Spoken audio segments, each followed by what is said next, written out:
Hello, welcome to Creative Crafting by Katie. This is molded wood along with my big chunky wood cutout.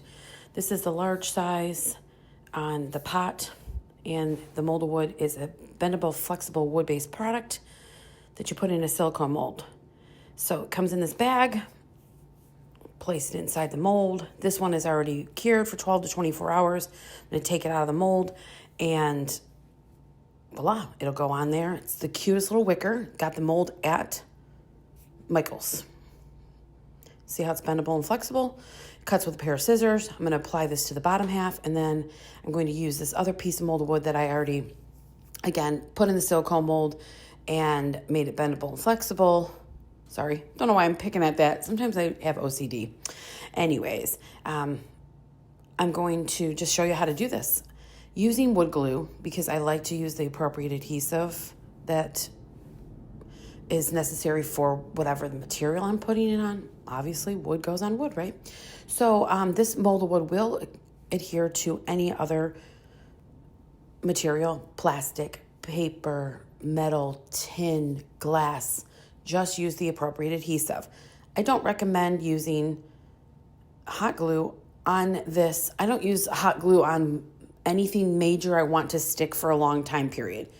Hot glue is just not the one adhesive to use for long term, in my opinion. Works on some things, but not on most. So I use wood glue, putting it on here. I'm going to put some on the back on this, and I put some on the wood itself. Don't always have to do that, depending on the surface. Is like maybe the quantity that you're using. I wanted to make sure it was going to stick really well. Anyways, and I just get in there with my fingers, the nitty gritty. No shame in the game here. Okay. And we'll stick that on there. And I got some on the front. Don't worry about it. It will dry clear. So don't worry about that.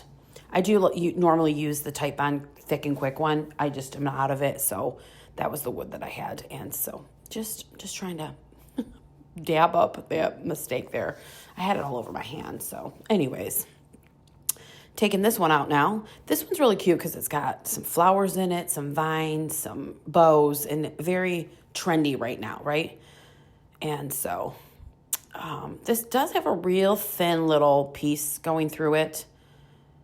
So you got to be careful about that kind of stuff. It's very very durable, but when you are working with something delicate, it's delicate. There's just no way about it. So you could see how easily I cut that there with the scissors, and I was just kind of letting this set up a little bit. I do use like a hair dryer to speed up the process of any of the adhesives that I use when making these videos. That way when I go to cut it like I am right now, it doesn't want to slide around as much. So you do you. Whatever technique you like to use, go for it. But I'm just cutting it real close to the edge. I'm using the edge of the wood and my scissors along that edge to make that crisp line there. You can see the wood glue that I have on the front there. But yeah, it'll dry clear. The small piece I just tossed in the garbage. The other piece I would definitely keep. You guys, you'll be amazed at the scraps that you have and how much you will use those scraps on small little things when you're maybe using the molded wood on a border and you need just the smallest little piece to fit in. It's wonderful, and you can seamlessly put those together with a little bit of wood glue. So I'm just going to use this hazelnut. It's not much different than the molded wood itself, but you'll notice possibly on the camera. Hopefully it'll show up well on the camera. Yeah, you can see it a little bit there. So I was going to go full coverage, and then I decided I'm going to give it the two-tone look. I'm going to let the hazelnut grab the top surface, because this molded wood will grab hold of all the 3D effect, all of the nooks and crannies, all of the raised and indentations. So there's this raised surface here with the wicker. So I decided to just go over it more like a little bit heavier than a dry brush. And then some of the areas got a little bit too much because I was a little too heavy with the hand there. But anyways, I want to be able to kind of have that variegated effect, the shaded look, so to speak, of the different types of colors there. So the hazelnut's a little bit lighter than the color of the molded wood, so it kind of makes it look like it's just shadowed from the wicker on the bottom part being darker than what I'm dry brushing across the top. So anyways, you do you. I will do the rest of the surface also in this hazelnut, the backside as well, and the edges. You could definitely do the molded wood on the reverse side as well. If you ever use my chunky wood, I do like it for that reason, that you can either, one, do a different project on the other side and then just flip it for the seasons, or two, you can repeat the same thing on the back side. If it's something that's going to be seen double-sided, if you put these in on those trays, tier trays or something like that, that's perfect for it. Or if you put it on a coffee table where it's visible on both sides, it's just a cute idea to do it either way. Match it or make it different.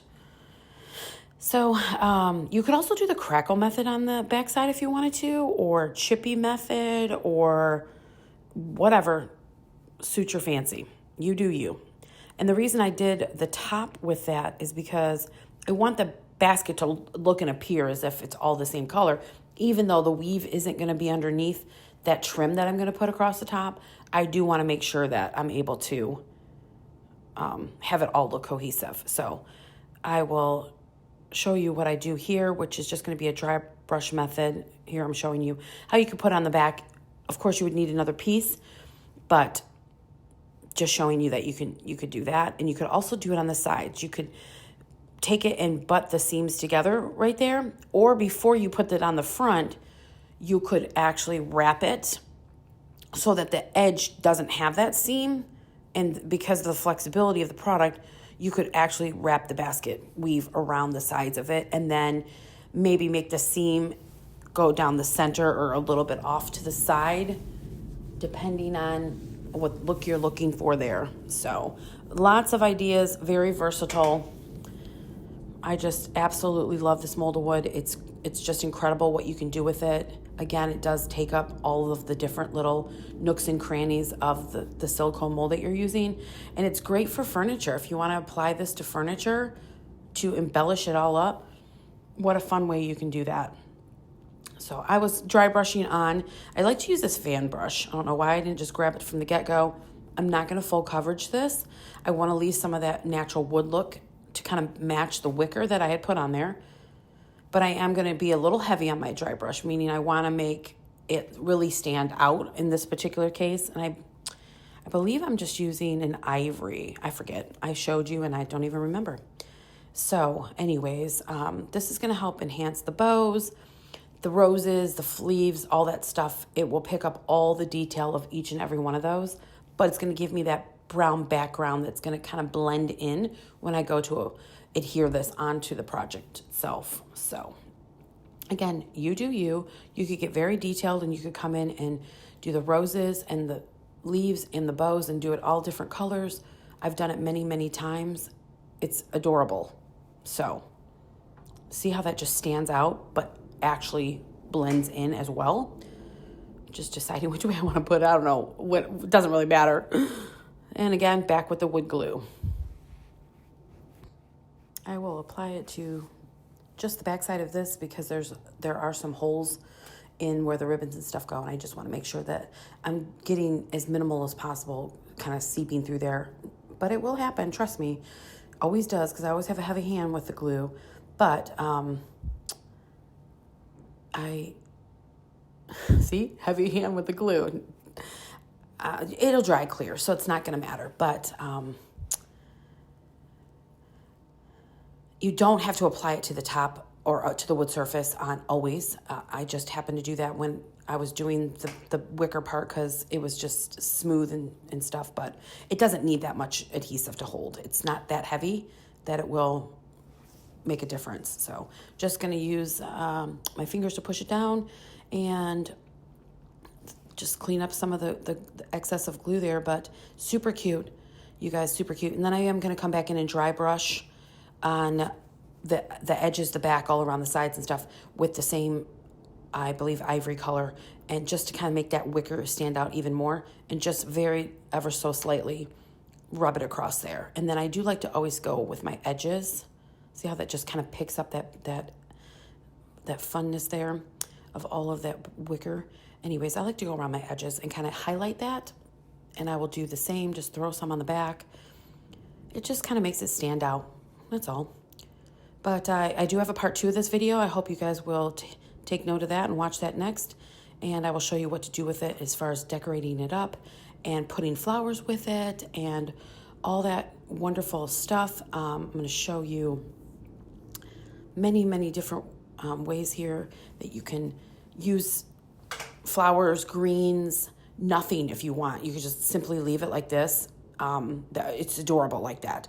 But if you wanted to put some roses or some wood flowers in this case, those chunky woods that I sell, or maybe put a bird on the corner of it. You could use the molded wood, and that was a mold that I was just showing you, I think from, honestly, I'm not even sure where that's from. It was gifted to me. So you could just put it across that ledge there. You could also put some holes in there if you wanted to actually put stems of flowers in there, but not necessary. You'll see in video number 2 exactly what I'm talking about, that it's not necessary. Choose the flower that you like. Obviously, this one's a little bit bigger, maybe a little too big, but you do you, guys. Please think outside the box and decorate it to your color scheme and your flowers that you love and make it your own. That's what I like about it, is crafting is to be able to make it your own. You're not just buying what everybody else has bought from the store. So stay tuned for video number 2. Thanks, and make sure you subscribe if you don't already. You can find all of this stuff on creativecraftingbykatie.com, the molded wood, the chunky wood cutouts. Have a great day.